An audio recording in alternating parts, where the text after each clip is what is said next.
Oh ini orang bermasalah malah dikasih perhatian lebih. Kalau saya justru saya balik, justru saya akan nggak keberatan waktu saya invest banyak dengan key person saya. Gimana caranya kita ngasih tahu ke tim atau membiasakan bahwa kalau salah itu minta maaf, nggak peduli posisinya di mana. Saya salah sama Pak Dani, saya harus minta maaf. Nggak peduli posisinya secara struktur mungkin di bawah saya. Karena intinya saya salah, bukan saya kalah. Perusahaan Bapak Adit itu akan dikelola 100% oleh seorang profesional, ya. Nanti dulu yang itu. Profesional.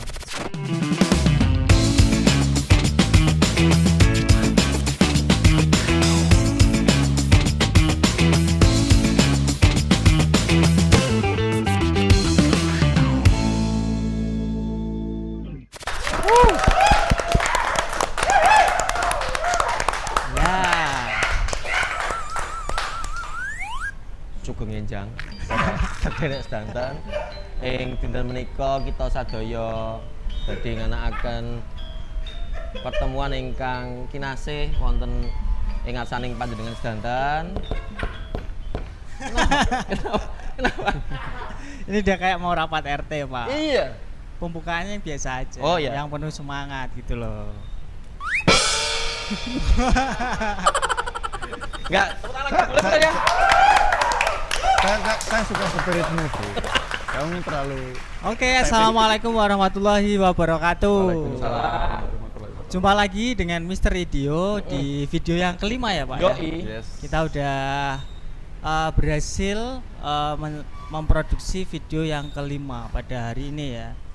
Hari ini kita akan membahas tentang mindset ya, Pak ya. Tentang mindset, tentang bagaimana dalam bisnis itu sangat penting adanya sebuah pengelolaan manajemen dengan skill leadership yang bagus. Kurang lebih kayak gitu ya. Betul. Dan semua yang akan kita obrolin hari ini bukan berarti sesuatu yang terbaik, tapi ini benar-benar yang sudah kita jalani dan sudah membawa hasil. Yap. Hasilnya sudah bisa dilihat, hasilnya sudah bisa kita nikmati bersama, sehingga apa yang kita akan obrolin hari ini itu benar-benar sudah kami lalui. Bukan Ya. sesuatu yang bersifat teoritis saja. Jadi nggak cuma teori ya. Betul. Nah, sekarang mungkin kita akan bicara tentang pengalaman masing-masing dari kita. Awalnya kita Kita punya bekerja. pengalaman ya. Kita punya pengalaman Punya banyak. pengalaman gitu Punya ya. pengalaman. Mungkin Bapak yang lebih senior sepertinya pengalamannya lebih banyak ya. Bisa Jangan terbangnya. sekali-sekali menyebut orang senior, Pak. Kenapa? Karena Bapak memang sudah Nah, justru itu, Saya Pak. kalau di Gimana, Pak? poin ini kita kurang nyaman saya. Saya kurang nyaman kalau di poin. Tidak masalah, Pak. Suatu kenyamanan bukanlah sesuatu yang besar. Waduh. Biar hatimu Ya. Oh, apa sih sebenarnya? Ya, aku hari ini grogi, Bro. Jangan grogi, Pak, karena Bapak itu sudah memiliki jam terbang yang luar biasa. Oh iya, berarti harusnya Ya, dilihat dari usia. Itu menunjukkan bahwa Bapak itu sudah sangat matang begitu loh. Ya. saya petik. Bisa banyak Saya petik langsung ya. kembali ke yang rahmatullah itu gitu bahasa Mas. Inggrisnya pangan codot.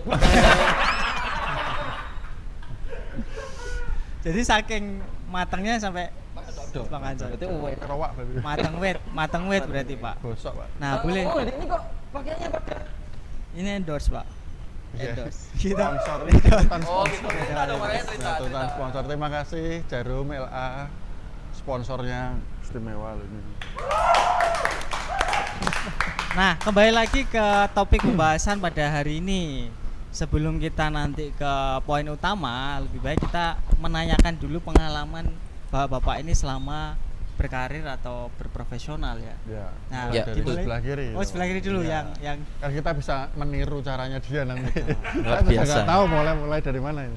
Entah korban, entah memang dikorbankan sama Ya, teman-teman. kadang- Inilah hidup. Kadang Ya. itu gini loh, Bro. Gimana? Kita itu harus apa ya? Kadang menjadi host, kadang menjadi korban. Harus mau siap dikorbankan juga. Itu kalau sampean, kalau saya kadang korban, Pak. Sering korban. Besoknya korban lagi sama aja. Nah, gimana Pak? Pak Sebastian sudah berapa tahun berkarir lah? Gini aja.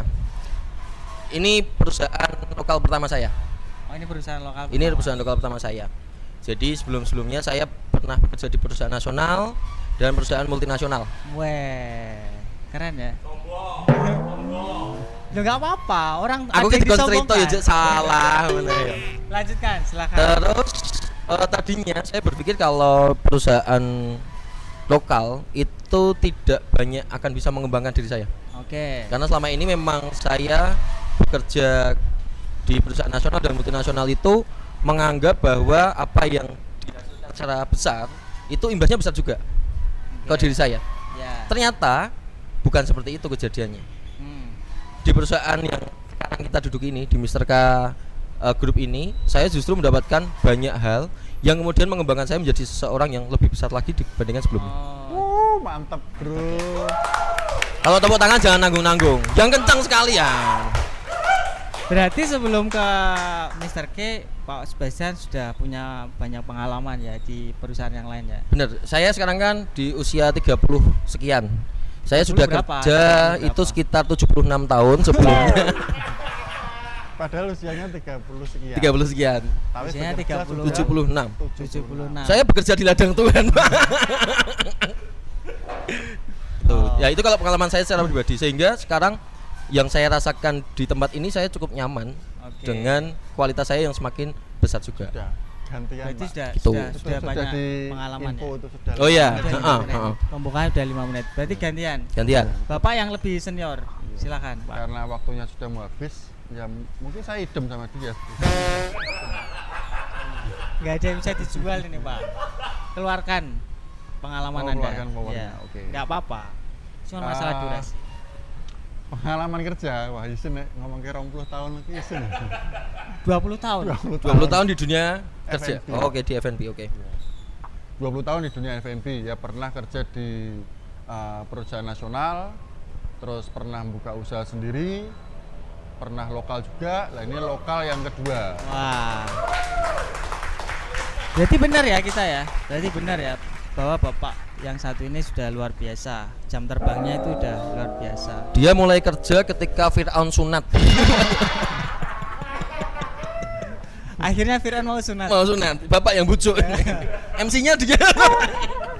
Temannya Musa ya. Oh iya. Luar biasa. Sudah kamu aja kamu sekalian. Karena sekalian durasi ngomong. sudah habis jadi nggak perlu. Karena saya tidak ada pengalaman. Nggak penting itu. Saya lebih banyak belajar dari bapak-bapak berdua ini. Jadi pengalaman bapak berdua itu saya ambil sehingga saya bisa punya pengalaman yang sama. Dia ngomong kebijaksanaan, Bro. Bijaksana.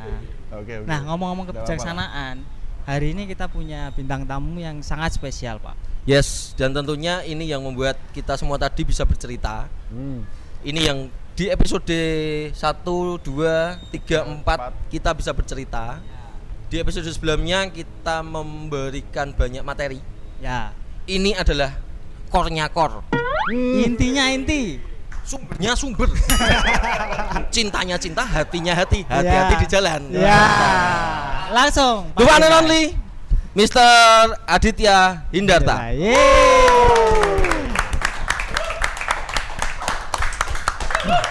Halo, Bapak, silahkan. Core-nya core ya. Core-nya core, intinya inti, Pak. Siap. Ini yang kemarin kita cerita-ceritain teman-teman, yang kemarin hanya jadi kisi-kisi, Ya. sekarang sudah nyata di depan Anda semua. Ya, silakan Pak Bas, tugas Anda selanjutnya. Oh iya. Kenapa Bapak itu memakai batik? Apakah ini memang khusus untuk hari ini? Edisi spesial, menyambut orang spesial. Orang spesial. Ya betul. Ternyata salah kostum.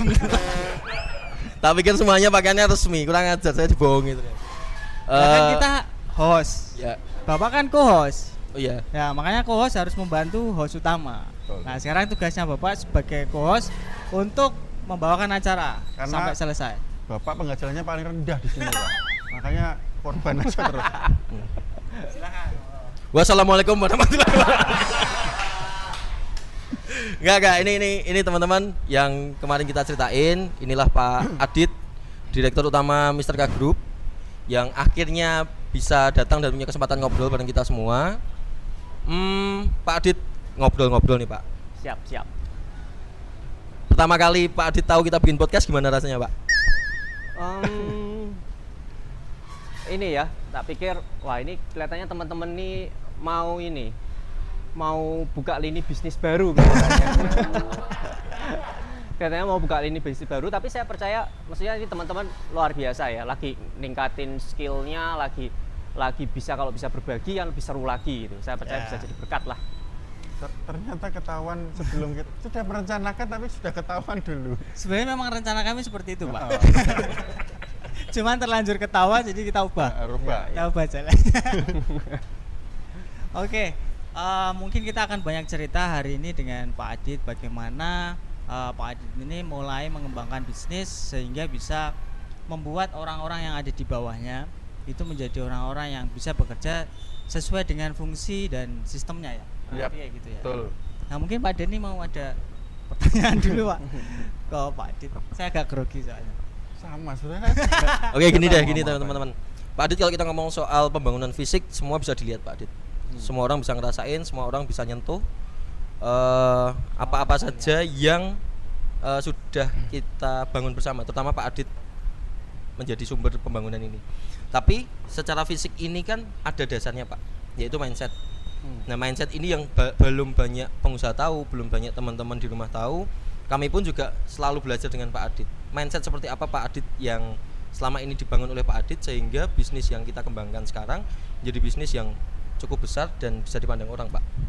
Oke, ya mungkin kalau cerita thank you nih ya buat teman-teman ya sudah dipanggil juga, satu kehormatan juga nih bisa datang di sini bersama calon-calon orang besar. Amin. Ya saja. Jaga dong batiknya. Didoain sama Bapak ini loh. Iya. Amin. Masa Ya. sudah pakai batik tapi paling pecicilan katanya ya. Ya, kalau awal mungkin mulainya dari fondasi dasar dulu ya, karena mindset itu kita percaya sesuatu yang jadi yaitu tadi core of the core. Intinya inti gitu. Ya. Nah, kita coba mulai dari percaya bahwa sebenarnya sebuah perusahaan itu cuman menjadi sebuah seperti ibaratnya itu kayak tanah yang subur gitu. Ya. Tapi tanah yang subur ini nggak bakal bisa tumbuh apa nggak bisa berbuah banyak kalau nggak ada bibit yang unggul. Nah. Tapi sebaliknya bibit yang unggul itu membutuhkan tanah yang subur supaya dia bisa berbuahnya lebat. Nah, kita ingin bangun satu perusahaan di mana perusahaan ini menjadi sebuah tanah yang subur sehingga kalau bibit unggul itu kumpul di sini, kita percaya bibit-bibit unggul ini ditanam di tanah yang subur, mereka bisa berbuah lebih banyak, bisa berdampak lebih banyak, kemampuannya bisa tereksplor dengan lebih baik gitu. Nah, jadi awalnya berangkatnya dari situ. Nah, ada satu momen di mana waktu dulu kita sering ngobrol sama teman-teman tuh sering tanya seperti ini, loh kamu pandaikan orang, pintarkan orang, nggak takut kalau mereka habis itu nanti bikin perusahaan sendiri atau malah jadi saingan? Nah itu kan mungkin pertanyaan yang sering ditanyain gitu kalau sama pengusaha atau teman-teman di sekitar gitu ya. Sampai satu saat tuh saya baca satu buku dan buku ini kayak ngasih saya satu keyakinan gitu, dan dia katain bagus sih, cuman simpel gini aja. Kamu pilih mana? Kamu kerja dengan orang yang mediocre, orang yang biasa-biasa aja, resikonya adalah kehilangan perusahaan. Atau kamu kerja dengan orang pintar, ya kan? Mungkin resikonya kamu suatu saat kehilangan orang pintar itu karena perusahaanmu nggak cukup bertumbuh dengan baik sehingga mereka tuh butuh tempat yang lebih luas, butuh kemampuan untuk eksplor lebih baik gitu. Tapi kalau pilihannya adalah kehilangan perusahaan atau suatu saat orang-orang pintar ini kita lepas untuk jadi dampak buat di luar sana, ya tentu keputusannya lebih baik adalah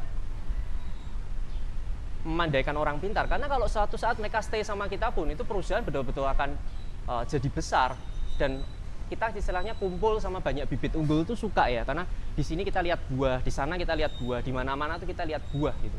Nah, jadi awalnya berangkat dari filosofi itu, makanya kita yakin bahwa gimana caranya kita bisa kumpul sama banyak bibit unggul, dan bibit-bibit unggul ini yang kita yakini akan membesarkan perusahaan sama-sama. Jadi awalnya itu. Sekarang pertanyaannya Seru, begini, seru, Pak. seru. Pertanyaannya begini. Nah, ini seru banget. Berat, Tapi berat berbobot. Perlu perlu asupan kopi dulu. ya, Mas Lagian Mas Tri itu gak pengertian, harus kita sudah marahin. sekali, Pak. Saya sudah Sudah. pengen banyak pertanyaan ini. Tapi harus ngopi dulu Ngopi ya. dulu. Oke, tuntutan sponsor. Tuntutan sponsor. Mas Tri, Mas, silakan. Astuti. Ini ngomongin bibit yang unggul ya. Nah, ini salah satu bibit unggul ini. Udah gak jadi jin lagi ya? ilmunya udah habis, Pak. Sudah beda Oh, episode, oke Pak. oke. Kemarin sampai ke gunung. Sampai ke Ya. Gunung Pastinya Ngaran. banyak. Ada tamu bagus, ada tamu spesial. Mas Tri kenal? Sopo? Sopo, Pak? Sopo? Pak Direk. Dirut. Oh, Dirut. Pak Dirut. Wah, Yang kemarin katanya rumahnya mau dibersihin ya. Ya katanya mau cari muka di rumahnya ini Pak. Gimana?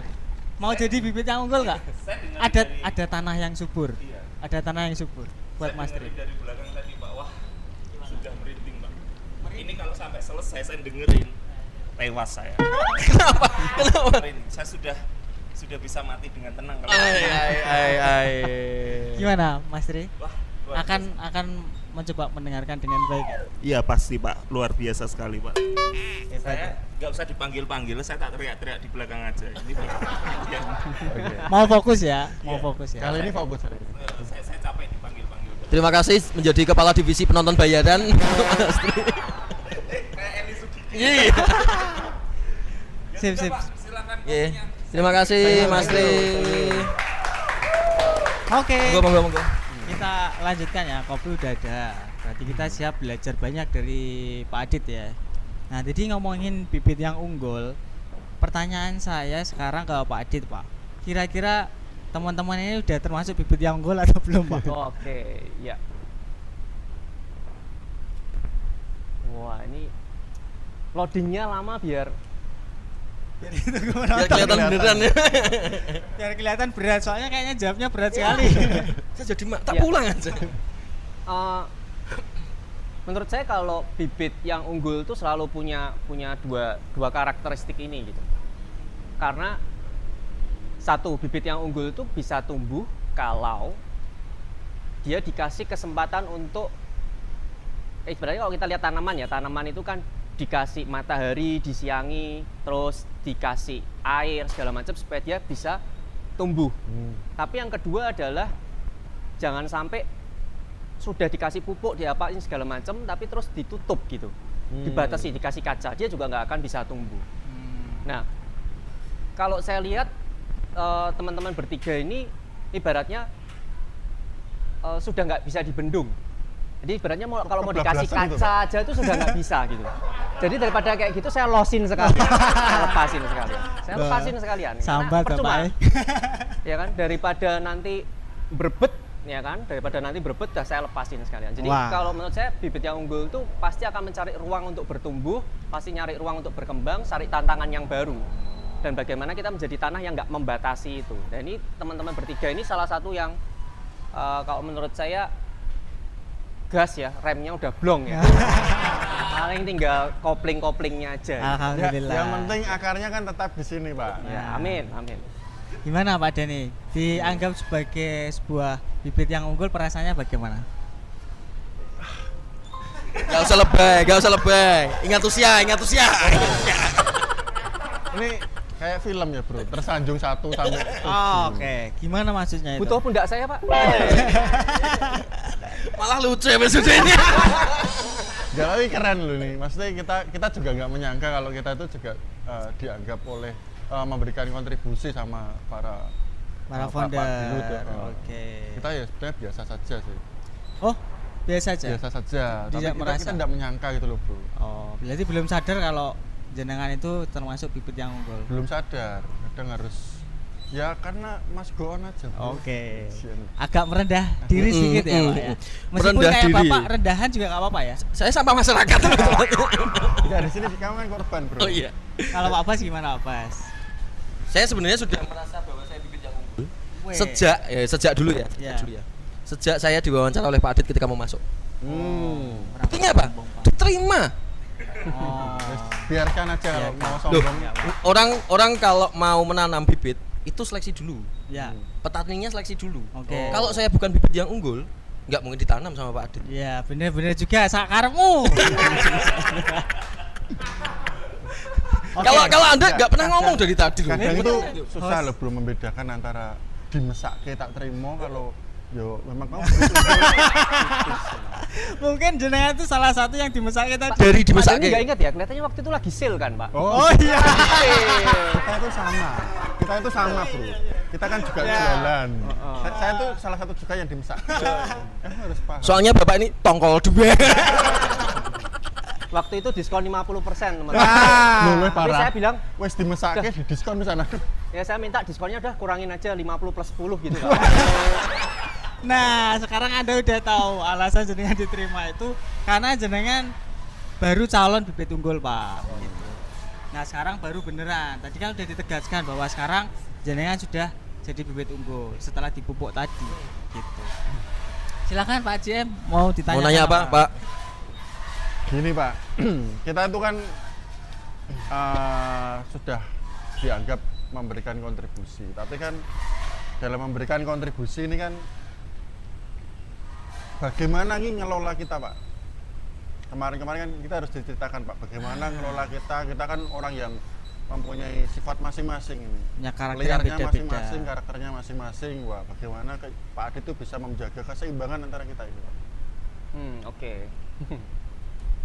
Jadi yang pertama karena apa yang menurut saya menarik kalau di dalam bisnis itu karena ada seninya ya, terutama kalau berhubungan sama manajemen manusia gitu. Dan ini karena yang menarik itu karena itu ada seninya. Nah, saya mungkin mau cerita dulu dari sisi namanya filosofi keseimbangan gitu. Kalau kita tahu biasanya orang main jungkat-jungkit atau keseimbangan itu kan gimana caranya kita berdiri di tengah-tengah dan nggak jatuh gitu kan. Tapi kalau keseimbangan di dalam kehidupan tuh agak berbeda. Karena contoh misalkan, kita lagi mengalami kendala atau trouble di pekerjaan, dan mungkin keluarga lagi baik-baik aja, maka yang harus kita lakukan adalah kita lari ke pekerjaan, fokus di situ, supaya pekerjaan ini terangkat lagi, baik-baik kita balik lagi ke tengah. Tapi kalau keluarga yang lagi bermasalah ya, berarti kan mungkin kita di pekerjaan kita adjust dulu, kita lari ke keluarga ditata dulu, balik lagi ke tengah, kembali seimbang, kita balik lagi ke tengah. Nah, menurut saya menata orang itu juga kurang lebih sama. Jadi nggak bisa kita terlalu kayak tiap hari harus kenceng, tiap hari harus jadi sosok yang ditakuti. Tapi satu sisi kadang-kadang kita juga perlu tahu bahwa teman-teman harus tahu bahwa ada kesabaran di situ, ada kebijaksanaan di situ, ada pengorbanan dari pemimpin-pemimpinnya. Tapi satu sisi satu saat kita juga harus tegas. Satu saat kita juga harus memberikan satu, kalau istilahnya itu brutal honest ya, jadi kayak kejujuran yang brutal yang mungkin nggak enak gitu didengerin di telinga, tapi itu penting, itu perlu. Nah, cuman itu bisa akan tetap diterima dengan baik ketika kita tuh punya tabungan positif yang banyak. Jadi banyak ngobrol kayak gini, banyak ngopi, kadang-kadang kita ngerayain kemenangan bersama-sama, kalau kalah tuh ketawanya juga sama-sama. Tapi satu momen ketika segala sesuatunya lagi gak berjalan dengan baik ya, ada brutal honest di situ, tapi timnya tetap akan lihat bahwa enggak loh, dia ini tetap orang yang care. Itu nggak merubah kenyataan bahwa apa yang dia sampaikan adalah sesuatu yang perlu kita dengar. Tapi kalau kita misalnya sama anak kan juga sama. Kalau kita terlalu sering pakai topi orang tua terus, nanti even kayak mainan pun gayanya kayak orang tua gitu. Dalam artian anaknya mau main, mau eksplor ke sini ke sana, nggak boleh, harus mainnya gini, harus mainnya seperti itu. Lah itu kan akhirnya banyak tabungan yang negatif ya. Jadi ketika kita pas saatnya butuh ngomong yang sesuatu yang sensitif, sudah tabungannya negatif, ngomong yang sensitif ya minus gitu. Tapi kalau tabungannya udah positif, sesekali minus kan nggak merubah kenyataan bahwa hubungannya tetap positif. Jadi keseimbangan untuk menjaga tabungan ini jadi penting menurut saya. Oke. Jadi itu ya. Berarti pertama adalah keseimbangan Pak ya, Ya. mengelola keseimbangan, karena kehidupan itu kan kita hubungannya nggak cuma di pekerjaan aja, tapi juga di keluarga, kemudian relationship ya, pertemanan. Lalu bersikap fleksibel juga ya Pak. Iya, iya. Ada sifat fleksibel juga dengan cara menyeimbangkan tabungan tadi. Nah ini keren ini. Nah Pak Adit itu kan punya banyak manajer Pak, karena kan unit bisnisnya juga banyak. Nah teknik atau ilmu apa sih Pak yang bisa dibagikan dalam mengelola manajer-manajer tadi Pak? Oke. Yang pertama mungkin salah satu hal yang sebetulnya ini cukup penting ya, ketika kita sudah bangun relationship, kita pasti akan tahu hot buttonnya masing-masing orang gitu. Ada orang-orang yang hot buttonnya itu aktualisasi diri, ada orang-orang yang hot buttonnya itu kehidupan yang signifikan, ada orang-orang yang hot buttonnya itu kepingin berkontribusi lebih, ada orang yang hot buttonnya itu kepingin di challenge, atau ada orang yang hot buttonnya lagi di satu titik itu ya memang kesejahteraan. Jadi hot button masing-masing orang itu pasti akan terus bergerak gitu. Nah, bagaimana kita paham bahwa tim kita tuh seasonnya lagi apa sih? Tim kita ini seasonnya lagi di sini. Ya bagaimana kita itu provide sesuatu yang sama, yang memang mereka itu butuhkan. Jadi kuncinya adalah menawarkan atau membangun sesuatu yang relevan untuk tim kita. Karena bisa saja kalau saya misalnya sama Mas Dani, mungkin keinginannya Mas Dani lagi beda dengan keinginannya Mas Dani, lagi beda sama keinginannya Mas Bas gitu kan. Jadi kan nggak bisa kayak kita mau kasih hadiah ke anak misalkan. Oh, kalau satunya beliin mobil, semuanya mobil semua. Oh, kalau kita mau beliin boneka, semuanya beliin boneka semua. Nah, itu kan belum tentu relevan. Nah, caranya untuk menjadi relevan gimana? Ya tanya. Sebenarnya kalau dengan kita banyak ngobrol, banyak komunikasi, kita akan tahu, oh, tim kita itu seasonnya lagi di mana sih gitu. Itu sulit ya sih Pak kayak gitu Pak? Ngatur banyaknya pemimpin dengan karakter yang berbeda, kemudian kan itu harus baca satu-satu nih. Kayak tadi saya orangnya dikatakan lagi ada di fase atau hot buttonnya itu lagi pengen explore. Terus Pak Dani mungkin hot buttonnya pengen kesejahteraan. Pak Bas hot buttonnya apa ya? Bas ya? Punya hot button. Oh pengen punya istri 2 misalnya. Kan banyak. Padahal saya sudah cariin 3 loh. Loh, ini loh, orang tua selalu lebih tahu apa Orang yang dibutuhkan. tua. Kalau orang tua tangannya jangan ke sini dong. Bapak ini orang tua saya, ini bapak ini. Oh iya. Nah, Orang itu tua, kan tapi pasti sulit ya Pak ya, karena kan hot button masing-masing berbeda. Ada strategi atau awareness atau knowledge yang khusus gitu Pak? Ya, yang pertama ini ya, apa? Dengan satu kalau misalkan, kalau saya lihatnya lebih kayak gini, banyak orang ketika memanage itu justru fokus sama yang troublemaker. Oke. Ya. Justru Nah. fokus sama yang troublemaker. Nah, Jadi misalkan, ingat. kalau orang yang bermasalah, contoh, karena ini diajarkan sama sistem dunia. Kalau kita sama orang tua aja, begitu rapot kita nilai matematikanya 5, kita suruh les apa? Matematika. Padahal mungkin lupa, loh yang jago di olahraga loh, olahraganya 9, PPKN-nya 9, biologinya 9. Kenapa nggak difokusin ke sana, malah difokusin ke matematikanya. Nah, kadang itu kebawa ketika di dunia kerja. Justru kita kan, oh ini orang bermasalah malah dikasih perhatian lebih. Kalau saya justru saya balik, justru saya akan nggak keberatan waktu saya invest banyak dengan key person saya. Karena orang-orang ini game changernya, orang-orang ini pendayung-pendayung di dalam kapal gitu. Dan kenapa saya mesti fokus sama justru orang yang di belakang yang nanti malah sebenarnya dia cuma mau duduk di situ, justru malah nurunin jangkar, kasihan kan yang dayung di depan. Nah, yang dayung di depan ini yang kita semangatin gitu. Ya. Nah, kalau kita bahas lagi di tengah-tengah tuh ada yang kayak zombie. Jadi ya dibawa ke sana ayo, dibawa ke sini ayo, tapi kan orang-orang yang di tengah ini bisa netral kan. Ya. Ketika pendayung-pendayungnya ini bagus, dia bisa menginspirasi zombie-zombinya ini tadi untuk ikut juga bergerak ke depan. Jadi saya fokusnya adalah kalau ditanya waktunya banyak ke Sita enggak, karena saya cuma fokus sama key person aja. Saya nggak keberatan untuk duduk ngopi sama mereka 2-3 jam, kan buat saya itu lebih worth it daripada saya ngurusin yang tadi ya, yang bermasalah ya. Kalaupun dikerek pun, kalau sudah nggak jago matematika, diajarin paling nilainya berapa sih gitu kan? paling yo 6, 7. Paling naik ke 6 atau ke 6,5 ya kan? 5,5. Bukan apa-apa, karena biasanya orang kerja tuh ada passion juga ya. Ya. Kadang orang yang menjangkar itu nggak selalu karena dia itu niatnya atau karakter attitude-nya jelek, tapi bisa jadi karena dia itu nggak enjoy sama pekerjaan. Sedangkan kalau orang-orang yang biasanya jadi key person atau yang pendayung itu karena dia tuh istilahnya ketemu dunianya gitu. Jadi dia punya energi besar. Contoh, saya ini nggak terlalu suka otomotif. Kalau saya terus disuruh mimpin sebuah bengkel, ya kemungkinan besar saya akan jadi orang yang sangat mediocre di situ gitu loh. Karena yang montir-montir akan sebel kan liatin saya. Loh ini kok orang kok nggak mau melajarin mesin, nggak mau melajari ban tuh harus digimanain. Ya, passionnya nggak di situ. Passionnya ya, nggak Pak? di situ. Iya. Jadi kadang-kadang orang yang di belakang itu nggak selalu karena niatnya jelek ya, tapi karena dia tuh nggak menemukan tempat atau habitatnya yang cocok. Justru kenapa makanya kita pakai filosofi tanah itu karena kita tahu bahwa nggak semua jenis bibit itu cocok untuk jenis tanah kita.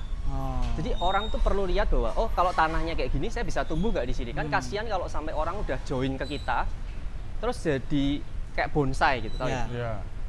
Mau ditanam, mau disiangi, mau di pupuk kayak apa, tetap Tetap hasilnya aja segini. mentok. Bantat Padahal ya, Pak? mungkin Bantat. ya kan bantat aja gitu. Mungkin kalau kita kasih dia goodbye my love ya kan. Kita Istilah kasih apa goodbye itu, my Pak? love. Mungkin dia di Goodbye sana bisa tumbuh lebih lebat gitu karena dia akan menemukan dunianya. Itu kan Ya. tinggal orang-orang ini punya cukup keberanian nggak untuk memutuskan kelihatannya kok saya nggak bisa ya kalau di sini saya bakal jadi bonsai nih saya mesti memutuskan sesuatu gitu kan. Nah, Nah. kita tugasnya adalah dorong supaya daripada nanti kamu di sini juga nggak tumbuh cuma jadi bonsai, coba deh cari tanah yang subur buat kamu supaya kamu tumbuh dengan baik di situ. Nah, berarti kalau bisa disimpulkan, Pak Adit itu banyak menginvestasikan energi, waktu, dan pikirannya hanya ke manajer-manajer yang memang Key person tadi ya, Pak. yang memang punya prospek bagus. Ya. Yang nggak terlalu bisa berkembang, ya nggak usah diurusin, ngapain gitu kan? Contoh Atau kayak enggak? zombie-zombie tadi, Pak. Ya, kalau zombie kan ikut aja. Yang zombie kan cuma ikut aja. Itu yang kemarin saya bilang bahasa Inggrisnya ubyang-ubyung itu. Oh, yang ubyang-ubyang itu tinggal aja gitu kan. Nah, kalau Pak James sendiri nih dari Pak Dirut kan sudah banyak menginvestasikan waktu ke Bapak nih. Kemudian Bapak sendiri ke bawahnya seperti apa, Pak? Punya teknik apa gitu Ya, misalnya? itu juga sama, Bro. Pak Adit itu mempunyai pemikiran sama seperti bawahnya juga akan mempunyai pemikiran yang sama bagaimana menjaga timnya agar bisa berjalan sesuai dengan yang diharapkan. Sama saja itu tinggal lihat skala saja. Nanti ke bawah juga sama seperti itu. Nah, soal invest waktu tidak banyak ke ke membernya, hanya ke key person. Tentu saja Pak Adit itu tidak hanya membawai satu perusahaan. Ada beberapa perusahaan yang dibawai sama Pak Adit. Coba bayangkan ya, kalau semuanya harus dihandle sama Pak Adit, betapa cuapeknya Pak Adit, betapa Pak Adit nanti bisa full 24 jam ya, Pak. Cuman jadi konselor nanti. Nah, jadi konselor. Karena memang Pak Adit ini ada beberapa perusahaan yang dibawahi sama beliau. Coba kalau Pak Dani ada di posisi Pak Adit, mampu nggak coba nih gimana? Jam dinding. Waktunya jalan terus, jam dinding. Tapi Terus ada- buat keluarga bagaimana? Ya, ada Buat tidur kesenangan. pelajarannya Pak, ada tekniknya itu. Jadi Gimana, Pak? Pak Adit itu pernah mengajarkan kita teknik 1 minute manager. Nah, saya akan menjelaskan apa itu 1 minute manager, tapi nggak afdol ya. Jadi lebih baik orang yang expert yang menjelaskan. Langsung aja. Silakan Pak RT. Ke sini. Kenapa ke saya? Maaf. Jadi silakan Pak. Maksudnya teknik 1 minute manager itu seperti apa, Pak? Oke, ya sebenarnya 1 minute manager ini salah satu kita dapatnya dari buku sih. Jadi ada satu buku yang menurut kita ini sebuah buku yang cukup bagus lah, bisa dijadiin salah satu acuan dalam kita nanganin manajemen SDM gitu ya. Jadi sebetulnya seringkali tanpa kita sadari itu kalau kita misalnya kita sebagai pemimpin gitu ya, kita sebagai pemimpin seringkali kita tuh sadari bahwa ketika tim kita diskusi sama kita, sebetulnya mereka tuh sedang dalam konteks itu berdiskusi ya. Nah seringkali yang kita lupa itu kita justru ngambil alih, oh ya sudah tak pikirnya dulu gitu. Itu bola udah langsung bergeser gitu. Oke. Nah bagaimana kita jangan sampai terbiasa untuk mengambil alih. Kalau misalnya kita punya anak, sama nih, misalnya saya banyak pakai analoginya anak. Kalau misalnya kita punya anak, terus anak kita bilang, "Pak, saya mau les tenis nih." Yang saya lakukan ya sudah, kamu coba cari dulu mau les di mana apa segala macam. Saya nggak akan mengambil alih dengan berkata, Nanti udah saya sini carikan." saya tariin, saya apain, nanti kamu perginya saya anterin. Akhirnya semua kesulitan atau tantangan yang membuat dia jadi lebih hebat itu kita eliminasi gitu loh. Padahal kita sendiri bisa sampai ke satu titik ya karena kita ngalami banyak jatuh bangun kan, Dan tim kita juga harus mendapatkan pengalaman itu. Teman, 1 minute manager ini ada disclaimer-nya gini ya. Bagaimana kita itu membangun sebuah perusahaan yang nanti itu bisa cukup kondusif atau cukup aman untuk orang itu melakukan sebuah kesalahan. Nah, ini kunci. Kenapa? Karena kalau kita ketika mimpin nanti kita terbiasa untuk menyalahkan, terbiasa untuk sedikit-sedikit menyudutkan, maka orang nggak akan berani explore, orang nggak akan berani ngambil tanggung jawab. Tapi ketika mereka tahu bahwa kita kasih satu Ruang ya, Pak? ruang untuk nggak apa-apa, buat salah nggak apa-apa. Kita juga sampai di sini karena kita buat salah kok. Dan saya selalu lihat tim saya tuh kayak Densus 88 gitu. Iya. Tim sus. Loh, kalau kita ingat ya, mungkin ini agak sensitif, tapi saya coba ceritain. Kalau dulu kita ingat waktu zaman ada terorisme, kita mungkin nggak respect sama pekerjaannya Densus 88 sampai suatu saat ada kebobolan. Waktu itu sempat ada peledakan. Baru kita jadi tahu betapa sepak terjangnya Densus 88 ini kan hebat.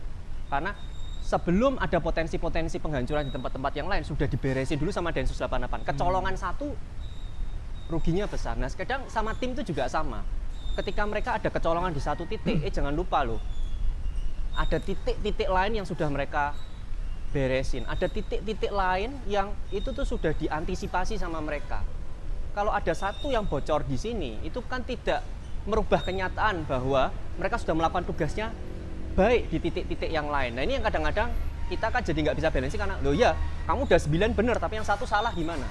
Ya. Nah, jadi one minute manager itu juga bicara tentang bagaimana kita membelikan bola, kita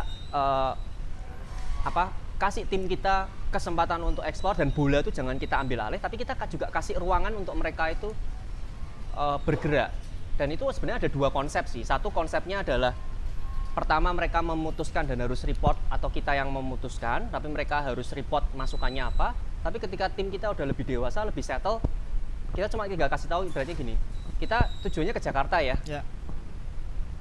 Yang penting kita sampai ke Jakarta, jangan menyalahi etika, jangan menyalahi moral, jangan menyalahi kode-kode etik yang sudah kita tetapkan. Yang penting sampainya ke Jakarta. Oke. Nah, ini butuh satu mindset juga, karena seringkali kan yang kita lupakan gini, kalau kita mau hasilnya 9 itu bisa dihasilkan dengan banyak titik, betul nggak? Betul. Bisa 3 kali 3, bisa 9 dikurangi 3, bisa 3 plus 6, bisa 27 dibagi 3, hasilnya tetap 9. Nah, kadang tim kita ketika mendekati sesuatu ada yang strateginya pakai 3 kali 3, ada yang strateginya pakai 6 plus 3, ada yang strateginya pakai 27 dibagi 3. Selama hasilnya 9, tidak menyalahi kode etik, tidak menyalahi moral, sok, monggo. Sip. Nah, seringkali yang sulit kan ketika kita jadi pemimpin, yang paling bener nih 9 tuh harus 3 kali 3 gitu. Berarti Padahal cara yang lain salah. 9 itu bisa dicapai dengan beberapa Cara. Betul, ya, Pak. bisa dicapai dengan beberapa cara. Nah, kenapa kita harus memaksakan cara kita? Karena ketika cara kita 3 kali 3 benar nggak? Benar. benar. Tapi apakah 27 dibagi 3 hanya karena kita meyakini 3 kali 3 sama dengan 9 itu benar? Apakah 27 dibagi 3 itu otomatis salah? Nah, salah. Menurut yang salah. Salah menurut yang salah, betul. Ya, salah Tergantung menurut yang salah. Kan ya Pak, angle ya, sudut pandang Angle. ya.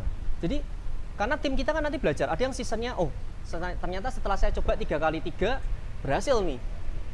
Saya coba eksplor kalau misalkan 6 plus 3 lebih efektif nggak ya? Kan mereka akan belajar kan dari awalnya bagi-bagian, jadi ke tambah-tambahan, jadi ke kurang-kurangan, jadi ke kali-kalian, akhirnya ilmunya komplit. Dia jadi punya wisdom kan. Kalau ngadepin masalah kayak gini harus tambah-tambahan, terus habis itu pengurangan, habis itu baru dibagi gitu.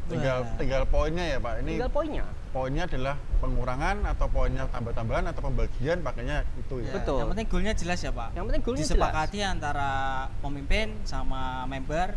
9 pokoknya. Iya. Mau pakai kalian tambahan, yang penting jelas.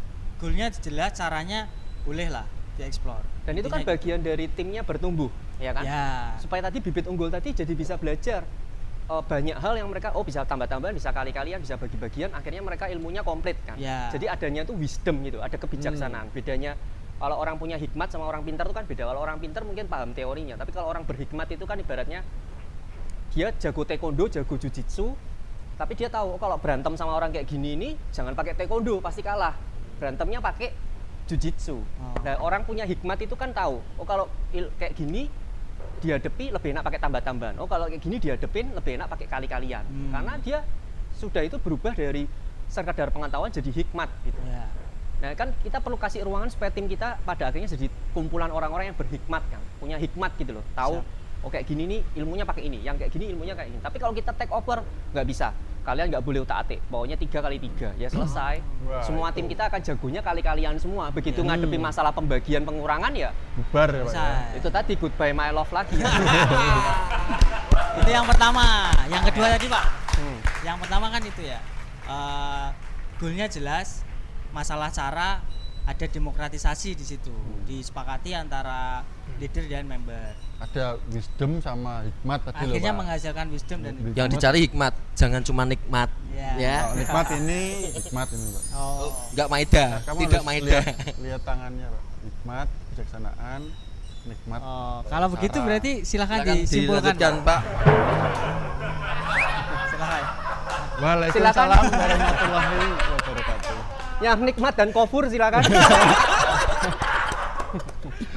Lanjut, Bro. Saya lagi. Ya iyalah, Oke. kan nikmat dan sengsara. Masih soal teknik 1 minute manager. Tadi kan teknik yang pertama adalah seorang pemimpin itu harus punya hikmat dengan dia memberikan ruang kepada para membernya untuk eksplorasi cara. Tapi yang pasti adalah goalnya itu harus jelas. Nah, Jangan sampai goalnya nggak jelas. Misalnya Pak Dani nyuruh kamu ke Jakarta ya, Pak Bas kamu ke Surabaya, Oke. gitu kan. Tapi sebenarnya yang diharapkan Pak Dani itu sebenarnya ke Surabaya atau ke Jakarta. bingung Nah, gitu ya. Bingung. Timnya tuh jadi bingung. Jadi pas saya tanya Pak Bas, Pak, ayo berangkat kemana? Ke Surabaya. Loh. Aku ngitan sampai ngulon. Nah, jadi kan nggak jelas Di Pak sana goalnya. pun ngapain juga nggak dia jelas. nggak tahu lagi. Itu bahasa Inggrisnya Bang Bung, Mbak. Kemudian ada lagi mungkin di 1 minute manager itu yang diajarkan ke kita itu kan selain goal yang jelas dan cara komunikasi yang baik, itu kan yang kedua kalau nggak salah ya. Kalau nggak salah itu apa ya? Saya lupa ya, Pak. Buka skrip dulu boleh. Oh boleh. Oh iya, Sudah Bejen. apresiasi. Apresiasi. Apresiasi dan teguran, Pak. Nah itu jelasnya seperti apa, Pak Dit? Oke, ya ini bagian yang saya paling suka ya. Maksudnya bagian yang saya paling suka. Kadang karena kita berhubungannya sama manusia, seprofesional apapun manusia itu dikasih karunia itu punya perasaan gitu. Iya. Jadi perasaan itu sangat menentukan juga orang ini akan menjadi maksimal atau sebaliknya jadi down gitu. Jadi satu hal yang selalu kita berusaha untuk lakukan adalah memberikan apresiasi yang cukup, karena dunia ini ngajarinya beda. Kalau kayak tadi ada PPKN 9, olahraga 9, ya kan, pendidikan agama 8,5, giliran matematika 5, yang 3 ini nggak dipuji, yang 5 dipuyo-puyo gitu. Nah, kita mau coba bawa keseimbangannya di situ, bahwa ada loh yang sudah bagus loh, kita apresiasi dulu. Tapi ketika kita memberikan satu teguran ini pun ternyata tuh ada ada caranya lah. Berarti nggak langsung yang ke bawah dulu. Ya, struktural. Iya, ditoto Betul. dulu ya, Pak ya. Harus struktural, karena dengan struktural itu kan kita menghargai otoritas dari masing-masing tim yang sudah kita percaya di situ kan. Bayangin kalau misalnya saya tiba-tiba negurnya langsung ke tim yang paling bawah, yang kan kasihan yang di tengah nanti merasa dilangkain juga. Tapi yang kedua yang nggak kalah penting adalah gimana cara kita menyampaikan teguran. Kan kita sering dengar ya, kadang orang pernah nggak di pertemanan kadang orang ngomong gini, ambo kayak bocahnya dablek, pokoknya kan wis tak andani, terserah dia percaya apa ora. Sering ya, pernah ya dengar ya? Sering. Itu sebetulnya menurut saya salah satu input yang kurang bertanggung jawab. Nah, Karena tujuannya adalah pokoknya yang penting saya sudah ngomong, terserah kamu paham atau enggak. Tapi kalau tujuan kita itu memberikan teguran, tujuannya kan memastikan bahwa pesan kita itu jelas, diterima, dan orang bisa tahu apa yang harus diperbaiki. Tujuannya dari teguran kan itu, bukan yang penting saya sudah ngomong, terserah kamu paham atau enggak. Kalau itu kan namanya bukan ilmu komunikasi ya. Kalau kita yang penting saya sudah ngomong, terserah kalian paham atau enggak, ya itu namanya bukan ilmu komunikasi gitu. Nah, di teguran ini saya biasanya pakai namanya tuh sandwich sandwich. ya. Jadi kalau kita tahu sandwich itu kan roti, Lapis. daging, roti lagi ya. Roti yang atas ini kita ngomong dari sisi apa yang kamu lakuin udah baik loh, tapi ada ruangan nih untuk bisa dibenahin. Oh. Nah, dagingnya kita kasih di tengah. Setelah apresiasi ini kita masukin dulu. Setelah dagingnya kita sampaikan, kita tutup lagi dengan roti lagi kan. Keyakinan bahwa jangan khawatir, daging ini bisa kamu habisin. Kamu pasti bisa ngelewatin ini gitu. Sehingga ketika dia makan nggak seret gitu. Tapi kalau kadang-kadang kita udah nggak ada hubungan, tiba-tiba ngomong langsung hajar langsung ini daging. Daging. Iya. Sini doa nanti Pak Santet. Gitu. Iya kan? Jadi supaya orang makannya enak. Kenapa itu namanya sandwich kan? Oh. Ya supaya roti, daging, roti, Roti. sehingga orang makannya enak gitu. Meskipun sebetulnya itu seret, tapi dia makannya enak. Oke. Tapi kalau kita cuma udah nggak ada hubungannya kayak tadi kan, daging aja kelolotan kan orangnya. Iya. Kasihan gitu loh. Berarti dalam memuji sama dalam menegur itu ya tetap menggunakan teknik sandwich tadi ya Pak? Iya, iya. betul. Jadi nggak langsung Mantap, blokong, mantap. no Pak Bas. Nah, Kok saya cuman langsung- paling ada disclaimer-nya satu, Mas. Iya, Pak. Saya ada disclaimer-nya satu. Ini yang saya juga selalu berusaha untuk terapin juga kalau sama keluarga. Saya selalu mengingatkan ini gitu bahwa kita minta maaf itu ketika kita berbuat salah, bukan ketika kita kalah. Kalah berdebat, kalah argumentasi, kalah posisi. Banyak ya. Nah, Pak, Kalau di dunia posisi seringnya pakai itu. Tapi gimana caranya kita ngasih tahu ke tim atau membiasakan bahwa kalau salah itu minta maaf, nggak peduli posisinya di mana. Saya salah sama Pak Dani, saya harus minta maaf. Nggak peduli posisinya secara struktur mungkin di bawah saya. Karena intinya saya salah, bukan saya kalah. Paham ya? Orang yang kalah belum tentu salah. Tapi orang yang menang juga belum tentu benar. Contoh, orang menang tapi belum tentu benar. Dia mau menangkan sesuatu tapi pakai ngatur skor kalau di sepak bola misalkan. ya, Dia menang, betul nggak? Betul. Tapi caranya benar nggak? belum tentu. Salah. Salah. Tapi ada nggak orang yang kalah tapi mainnya betul-betul sportif? Nah, orang seperti ini nggak perlu minta maaf. Orang seperti ini nggak perlu minta maaf. Ngapain dia minta maaf? Dia sudah berjuang dengan baik dan kondisinya mungkin kalah jago, kalah di kompetisinya orang sana lebih efektif. Dia nggak perlu minta maaf. Meskipun orang seperti ini saya percaya pada akhirnya akan berjiwa besar. Sorry ya, saya nggak bisa pulang bawa kemenangan. Gitu. Orang seperti ini nggak akan diminta, pasti dia merasa dia punya beban sama timnya. Dan kita nggak perlu nuntut dia minta maaf gitu. Karena sebenarnya dia nggak perlu minta maaf, dia sudah berjuang dengan baik. Yang perlu minta maaf itu orang yang menghalalkan segala cara untuk menang dengan merugikan orang lain. Nah, jadi habit kayak gini ini perlu dibentuk, karena kalau enggak di manajemen itu akan terbiasa bahwa aku minta maaf nek kalah posisi, kalah argumentasi, kalah debat. Nah, akhirnya kan jadi kehilangan konteks. Iya. Kenapa saya makanya ke anak pun saya selalu berusaha untuk supaya kamu jangan sampai terpojok dulu baru minta maaf gitu. Saya mau kalau kamu salah, mau sama siapapun, sama mbak di rumah, mau sama siapapun, kamu mesti minta maaf karena kamu salah. Tapi kalau kamu sudah berjuang dengan baik, kamu nggak perlu minta maaf. Sok jalan. Nah, ini kita bangun supaya timnya itu kita nggak jadi orang-orang yang gila struktur gitu. Karena itu penyakit ya, kalau menurut saya. Akhirnya kita lebih banyak ngasih makan ego, tapi kapal kita lama-lama jadi karam gitu. Karena setiap anggota yang ada di situ nakodanya ngasih makan ego sendiri. Nanti kepala kokinya yang di dapur ngasih makan egonya sendiri. Nanti kepala brandingnya ngasih makan egonya sendiri. Lah ini yang dikasih makan ego semua, kapalnya gimana gitu. Bahaya itu, Pak. Dengerin tuh, Pak Bas. Saya dengerin, Pak. Cuma kan. Tapi ngerti nggak? Apalagi kamu. Tuh. Nah, ini kalau nyambung soal yang tadi Pak Adit. Saya ada beberapa insight kehidupan yang saya ambil dari Pak Adit. Salah satu contoh aja, Pak. Di pagi hari sebelum memulai aktivitas, Pak Adit itu selalu berdoa memohon kebijaksanaan dan hikmat. Itu saya bawa dalam hidup saya. Dan hasilnya luar biasa, Pak. Meskipun saya belum kayak Pak Adit, tapi saya memang tidak kayak Pak Adit, Pak. Enggak ya? Dengan caramu sendiri ya, Bro. Itu ini ya istilahnya social proof tadi ya. Oke. Jadi bisa membuat menjadikan orang lain sebagai inspirator ya. Nah, Pak Adit ini kan tidak lepas dari seorang inspirator untuk kami. Di samping kehidupan di pekerjaan yang oke, Pak Adit itu punya kehidupan pribadi, kehidupan keluarga, dan sebagai insan yang menurut kami cukup relate dengan apa yang dilakukan di perusahaan, Pak. Bisa mengkorelasi. Korelasinya cukup baik, Pak, menurut kami. Jadi apa yang sama seperti tadi Pak Adit, kalau cerita di rumah saya begini dengan anak, nanti di pekerjaan pun begini. Dan itu hasilnya menurut kami sama seperti konsistensi seorang laki-laki. Waduh. Konsistensi seorang laki-laki, Pak. Biasanya Saya berarti harus ngerokok dulu nih. Asik. Enggak ya, nggak perlu ya. Jangan Pak, ingat istri, Pak. Ya.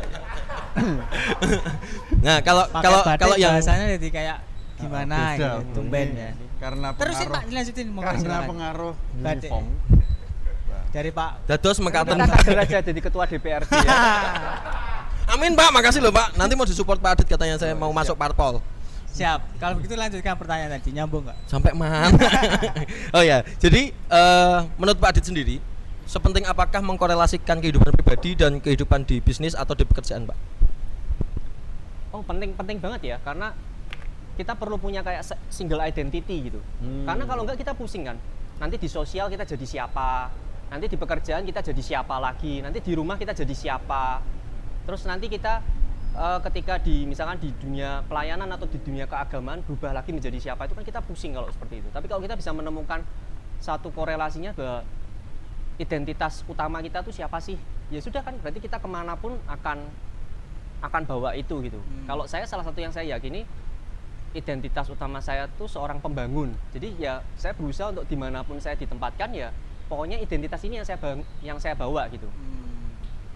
Jadi nggak terlalu pusing, karena kalau kita banyak bawa identitas kan kita jadi pusing sendiri. Oh, di sini jadi ini, di sini jadi ini, itu kan malah punya nggak pendirian enjoy. ya Pak.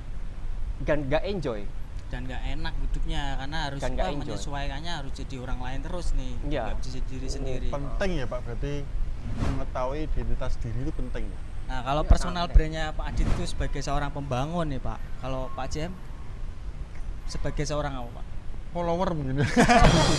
Jangan nanti nggak nyaman Oh, iya, hidupnya. iya. Coba. Ya, kita semuanya punya ya masing-masing ya. Mungkin Pak Jani itu punya sesuatu untuk create sesuatu. Ya. Nah, itu membangun. Mungkin Pak Bas mungkin beda juga. Nah, ya, kalau Apa beliau sama? kan personal brandnya kan troublemaker. Troublemaker. Ya, dia yang Kenapa mendisrupt milih itu, banyak bro? hal. Dia yang nentukan, bukan saya yang milih. Contoh. Oh iya, contoh. Pak Jem tadi personal brandnya apa ya? Susah Pak. Ya, susahnya tuh karena belum kepikiran. Apa memang nggak ada? Sudah kepikiran, nggak mau nge-share aja. Asik. Biar orang Rahasia, biar tahu jadi aja. misteri Jadi orang aja ya, jadi Pak. misteri. Ya. Soal Jadi Peter misteri. Pan ini males banget ini. Ada pertanyaan terakhir Pak, mungkin sebelum kita tutup. Tolong ya kata-katanya ya, tolong ya. Itu pesan terakhir. Oh, iya. Kalau itu pertanyaan terakhir. Pernyataan boleh, pertanyaan boleh. Kalau saya diizinkan untuk bertanya kepada Pak Adit di sesi ini, yang paling akhir di sesi ini, Pak Adit. Pak Adit, monggo silahkan share ke teman-teman bagaimana menjadi seorang pebisnis yang profesional sekaligus juga humanis, Pak, kepada teman-teman di rumah, sehingga kami pun yang sedang belajar untuk jadi seorang pebisnis juga bisa banyak ambil pelajaran, karena ini kan yang sudah terjadi, Pak Adit. Kita nggak ngomong sesuatu yang diawang-awang kan kalau podcast kita, sehingga monggo Pak Adit, mungkin teman-teman di rumah membutuhkan itu. Waktu dan tempat kami persilahkan, Pak. Ya, ini milih pertanyaan aja kita mikirnya beberapa kali. Waduh. Ini tadi kayak roti-rotinya udah dikasih dagingnya di belakang ya. Modelnya nggak dilapis ya. Nanti tak lapisi lagi, Pak, bawahnya, Pak. Masih banyak belajar ya, masih banyak eksplor juga. Tapi satu hal kalau bisa dicari sebagai satu kata kunci, kalau sebenarnya kita kerja itu kan ada 3 bagian yang kita bisa, kalau 3-tiganya ini dapat semua, itu kita betul-betul kayak energi nggak ada habisnya dan performanya akan luar biasa. Jadi kalau kita ngomong itu istilahnya secara tubuh atau secara fisik kita terpenuhi, terus kedua secara jiwa, yang ketiga secara spiritual, ya kan? Nah, ini contoh, saya ngasih contoh yang sederhana gini. Kalau misalkan orang tuh sangat suka sama dunia kesenian gitu ya, terus di dalam dunia kesenian tuh dia dibayar mahal, itu berarti kan dia udah secara fisik terpenuhi, ya kan? Tapi setelah secara fisik terpenuhi, dia karena benar-benar cinta sama bidangnya, jadi dia jiwanya happy, jadi dia ngerjain itu nggak berasa kerja, berasa kayak orang itu lagi main gitu. Itu jiwanya pasti happy. Tapi kalau spiritual kita ngomong kan kebermanfaatan, bahwa ternyata apa yang dia lakukan itu memberikan kemanfaatan buat banyak orang, sehingga ada sesuatu yang dia nggak bisa beli pakai uang, tapi itu ngisinya tuh kayak istilahnya tuh kayak di rohnya gitu loh, di kehidupan spiritualnya dia. Nah, kalau orang bisa dapat 3 kombinasi ini energi nggak ada matinya lah, nggak ada habisnya, karena apa yang dia lakukan itu ngasih dampak buat banyak orang. Nah, dari situ tuh yang usaha ya, sampai hari ini masih usaha, belum sampai ke tujuan juga, masih jauh juga, tapi yang selalu kita berusaha bangun adalah kita nggak mau cuman pakai perusahaan, kita cuma pakai orang untuk bangun perusahaan, tapi kita juga mau pakai perusahaan untuk bangun kehidupannya orang. Nah, ini yang jadi clue, karena ada pertanggungjawaban kan. Kalau kita percaya bahwa ada faktor Tuhan dalam segala sesuatu, yang ada faktor pencipta kita di dalam segala sesuatu apa yang kita kerjakan ini, bahwa pada akhirnya kan kita ini pengelola dan harus kita pertanggungjawabkan kembali. Yang kita pertanggungjawabkan itu bukan, oh Tuhan, saya dari 1 ruko saya jadiin 5 ruko loh, dari 5 outlet saya jadiin ke 15 outlet. Kita mungkin sama-sama nggak pernah menghadap ke pencipta, tapi saya yakin pertanyaannya nggak akan seperti itu, betul nggak? Pertanyaannya adalah, kamu udah dari 10M kamu jadiin berapa? Atau kamu dari 1M kamu jadi berapa? Udah pasti pertanyaannya nggak seperti itu gitu. Tapi mungkin pertanyaannya adalah orang-orang yang dipercayakan di sekitar kita, yang sudah ngikutin kita itu, mereka jadi seperti apa? Apakah mereka berdampak? Apakah hidupannya jadi lebih, pada akhirnya jadi ngasih kemanfaatan buat banyak orang, atau mereka jadi bisa menemukan tujuan hidup atau ketajamannya karena bersama-sama dengan kita? Ya mungkin, saya nggak yakin juga, tapi mestinya bukan pertanyaan yang tadi nanyain aset atau nanyain segala sesuatu yang berhubungan sama fisik. Jadi itu supaya secara spiritual kita juga terisi gitu. Jadi kalau tiga-tiganya itu dapat, saya percaya orang energi nggak ada mati lah. Ini luar biasa sekali ya. Sangat humanis ya, sangat humanis luar Pokoknya biasa. ada kesimpulannya tadi Pak. Intinya itu buat para pengusaha yang lain bisa mencontoh mindset dari Bapak Adi, di mana tidak hanya menggunakan manusia untuk membangun perusahaan, tapi membangun perusahaan juga untuk kesejahteraan umat manusia yang lain. Kurang lebih kayak gitu ya Pak. Satu lagi Pak, terakhir pertanyaan dari saya. Ini kan Mr. K sama Ideologis kan sudah sangat bertumbuh nih, terutama di era pandemi itu malah justru kita lebih survive, kemudian lebih fight kan ya. Harapan atau cita-cita untuk ke depan buat Mr. K dan Ideologis itu seperti apa Pak? Kalau saya cita-citanya bukan ke outlet, balik lagi, malah yang sekarang ini cita-citanya lebih ke sesuatu yang, kalau saya ngejar ini, saya percaya yang kayak tadi fisik dan segala macam itu akan mengikuti gitu. Jadi salah satu harapan saya kalau di F&B itu ini ya,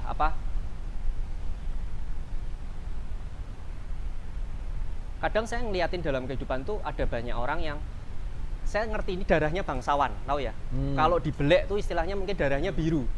Tapi sayangnya dia belum menempati posisi yang seharusnya. Sebaliknya kadang-kadang kita pernah lihat orang-orang yang secara keturunan, secara apa, dia bangsawan, tapi sikap, perilaku, dan kapabilitasnya nggak menggambarkan seorang bangsawan. Nah, saya kepingin di organisasi saya tuh saya bisa notisin orang-orang yang darahnya biru ini tadi ke posisi yang seharusnya gitu. Supaya saya percaya kalau mereka yang menempati posisi-posisi itu pasti dampaknya itu beda. Karena ya memang sebenarnya orang ini bangsawan, tapi posisinya aja yang belum mendapatkan posisi yang seharusnya gitu. Nah, kalau dengan artian saya kepingin bahwa mungkin kan nggak semua orang punya kesempatan untuk berbisnis ya. Tapi saya percaya mereka semua punya kemampuan, kalau kita perlengkapi dengan baik, mereka punya kemampuan untuk mengelola sebuah bisnis. Dan bahkan mereka dapat share dari situ. Itu yang ingin kita lakuin sih, bahwa 100% ke depan itu dikelola oleh profesional, dan profesional ini yang nanti apa ya istilahnya, kita kasih platform supaya ya ini kalian kembangin.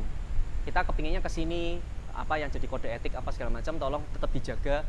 Tapi saya kepingin itu supaya ada lebih banyak bangsawan yang ditaruh di posisi yang seharusnya, dan mereka yang akan membuat segala sesuatunya jadi besar. Dan targetnya pun saya nggak terlalu kepikiran saya yang harus ngeset target apa segala macam. Saya kepingin malah dari teman-teman gitu. Keren, tepuk tangan dong. Ya karena itu portfolio yang bagus ya kan? Ya.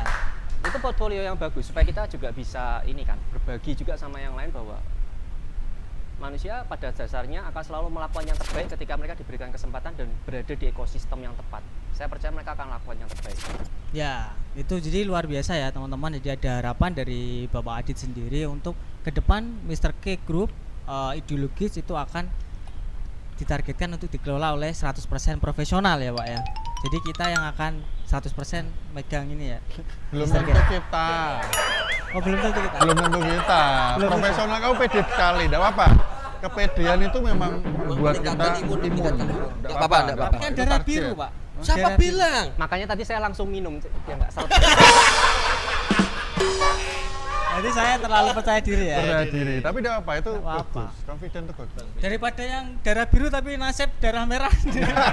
Tidak kota yang itu. itulah cita-cita mulia dari founder ideologis dan Mr. K, Bapak Aditya Indarta, punya cita-cita yang mulia yaitu mempergunakan perusahaan untuk mengembangkan manusia. Salah satunya adalah rencana ke depan, harapan ke depan, perusahaan Bapak Adit itu akan dikelola 100% oleh seorang profesional, ya. Nanti dulu yang itu. Profesional. Itu Kita kan ngarep, profesional. ini ngarep sekalian di depannya Oh, Pak iya. Sol. Sekalian. ngarep. Ya semoga kita bisa mengusahakan untuk ke arah situ gitu loh, Pak. Wah, ini obrolan yang luar Amin. biasa banget nih. Kayaknya Amin. satu episode nggak cukup. Nggak cukup. Nanti kita akan ketemu lagi dengan Pak Adit di lain kesempatan. Ya. Tapi hari ini kita cukupkan sampai di sini, teman-teman Tapi di rumah. Bapak, ada yang mau disampaikan? Oh iya, monggo, Pak. Monggo. Kurang Istimewa sekali hari ini. Ya, ini karena episode kali ini skrip saya memang harus dibully. Tapi nanti nunggu mereka. Oke. Setelah acara selesai tanda tangan SP. profesional. Nggak apa-apa, ini kan kita bekerja ya, Pak. Bully itu makanan spesial di Mr. K. Apa itu? Nasi goreng sapi ke bully. Nemu ya, Ray. Aku loh, biar dadah Durasi, gitu. durasi. Habis. Oke, Habis oke. ya? Oke. Segini dulu teman-teman di rumah, sampai ketemu di episode mendatang. Terima kasih banyak Pak Aditya Indarta Terima sudah kasih mau banyak, Pak hadir. Adit, selamat bergabung. Terima kasih semua teman-teman dari Tim Integral, Integral, thank you. Mas Tri, makasih Mas Tri. Pak Chef, penonton-penonton. teman-teman di belakang Terima semuanya. kasih. Semoga acara kita itu selalu bermanfaat buat orang lain, buat kita juga. Kita terus belajar bersama, tidak merasa puas ya, Pak ya. Ya, Dengan subscriber yang udah 15.000 kita cek kemarin, semoga manfaatnya semakin besar. Amin. Oke, Oke ya, kita pamit. Kita pamit. Saya Sebastian, saya Denny. saya Selamat. saya Lurah Cabang Bandungan. Sampai jumpa lagi di episode selanjutnya. Kita dari Mister Ideo.